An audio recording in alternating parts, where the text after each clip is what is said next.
বনকর দশমীঘাট এলাকায় বন্যা কবলিত মানুষদের পাশে দাঁড়ালো কংগ্রেসের প্রতিনিধি দল। বুধবার দুপুরে গত কয়েকদিন আগে বন্যার জলে নিজেদের সর্বস্ব হারানো অসহায় মানুষ এবং কৃষকদের পাশে দাঁড়ালো কংগ্রেস প্রতিনিধি দল। এদিনই প্রতিনিধি দলে উপস্থিত ছিলেন খোয়াই ব্লক কংগ্রেসের সভাপতি প্রদ্যুৎ ভট্টাচার্য, ব্লক যুব কংগ্রেসের সভাপতি টিঙ্কু মোদক সহ অন্যান্য কংগ্রেসের নেতৃত্বরা। Bureau report, Tripura news 8। বাবা নাইনি, বাবা মারা গেছে, এটি ওখানে অসহায় পড়ছে, আমার দাঁড়াইয়া উঠছে, আমি এটিরে কর্তিকা খাওয়াই, এই বাবা মারা গেছে আজকে 2 মাস হয়েছে, আমার স্বামী মারা গেছে আজকে 8 মাস হয়েছে, নয়নের বাবু, আমার বাড়ি ঘর সব গরু বাছুর সব 2টা গরু মারা গেছে, 8 মুরগি সব মারা গেছে। ওই আলো আয়া পো হ্যালো আয়া পো কত জিনিস আনতাম কোন এই বইগুলা কি হয়েছে? এগুলি কি আপনার বাড়ির এই বইগুলা? আপনার ছেলে মেয়েদের না? 2 ছেলে, ওই মেয়ে নাই। কোন কোন ক্লাসে পড়তো?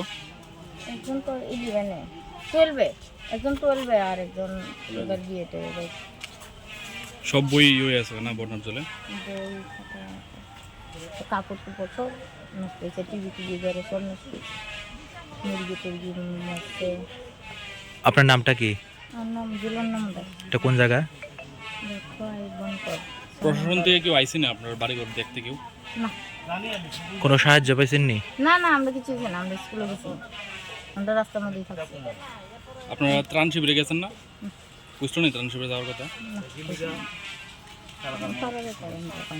কেরে কয় না?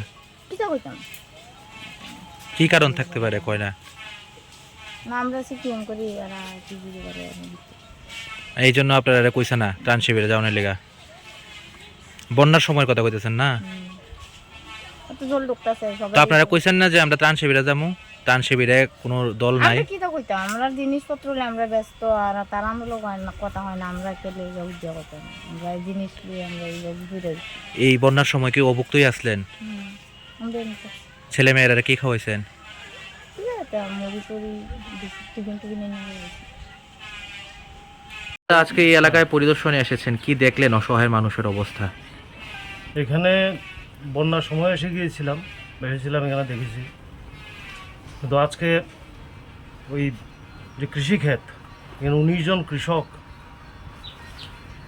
এই দশমীঘাট চরের মধ্যে তারা কৃষিকাজ করেন, তাদের কৃষিক্ষেত সম্পূর্ণ নষ্ট হয়ে গেছে, কিচ্ছু নেই, এবং বিশেষ করে প্রায় 3 ফুট 4 ফুটের মতো বালি পড়েছে ক্ষেতের উপর, যাতে কৃষিকাজ করা সম্ভব না। পাশাপাশি এই এলাকায় যত সমস্ত বাড়ি আছে, যতগুলো বাড়ি আছে, প্রত্যেকটা বাড়ির উপর গলার উপর জল, ডুব জল, ঘরের জিনিস নষ্ট হয়েছে। আজকে আমরা এখানে দাঁড়িয়ে আছি নয়নের বাড়িতে, একটা অসহায় বাড়ি, 3টে ঘর, যদিও পাকা নয়, কাঁচা ঘর, 3টি ঘর সম্পূর্ণ নষ্ট হয়ে গেছে।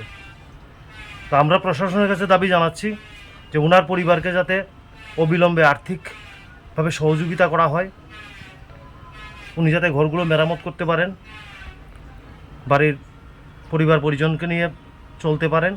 উনি সদ্য স্বামীহারা হয়েছেন।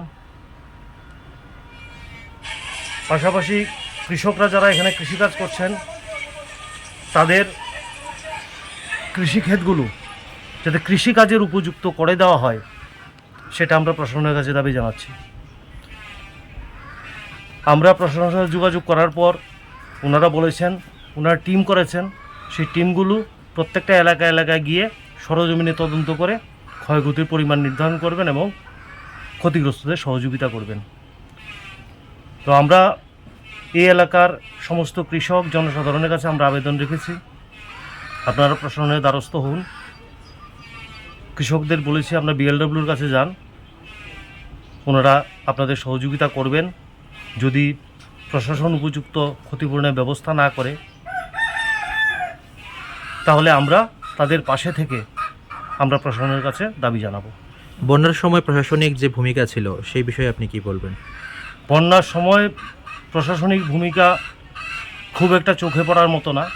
আমি নিজে দেখেছি এই বাঁধের উপর অসহায় পরিবারগুলো তারা রাত্রি যাপন করেছে, গরু বাছুর মুরগ ঘাস এগুলোকে নিয়ে অসহায়ভাবে তাদের দিন কাটিয়েছে। এবং আজকে পর্যন্ত তাদের কাছ থেকে যে খবর পেলাম, বিশেষ করে কৃষকদের কাছ থেকে, যে তাদের খোঁজ এখন পর্যন্ত কেউ নেয়নি। প্রশাসনের কোনো লোক তাদের কাছে এসে পৌঁছায়নি, তাদের অভাব অভিযোগ তাদের দুরবস্থার কথা জানার চেষ্টা করেনি। আমরা আবার আবেদন রাখছি প্রশাসনের কাছে যে অসহায় পরিবারগুলোর পাশে আপনারা দাঁড়ান, তাদেরকে বাঁচার সুযোগ করে দিন, তারা যাতে বাঁচতে পারে।